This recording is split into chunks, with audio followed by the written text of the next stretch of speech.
ಈಗಿನ ದಿನಗಳಲ್ಲಿ ಕ್ಯಾನ್ಸರು ಬಹಳಾಗಿ ಹೆಚ್ಚಾಗ್ತಾ ಇದೆ.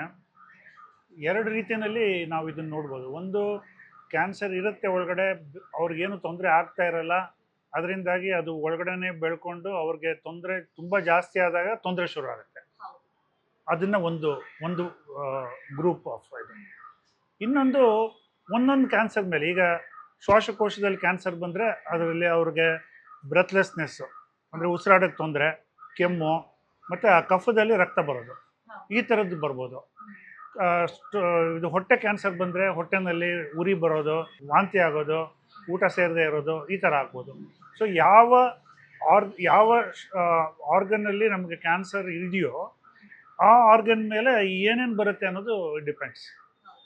ಅದರಿಂದಾಗಿ ಇದು ಕ್ಯಾನ್ಸರ್ ಅಂತ ಒಂದು ದೃಢವಾಗಿ ಬರೀ ಸಿಂಪ್ಟಮ್ಸ್ ಮೇಲೆ ಹೇಳೋದು ಭಾಳ ಕಷ್ಟ.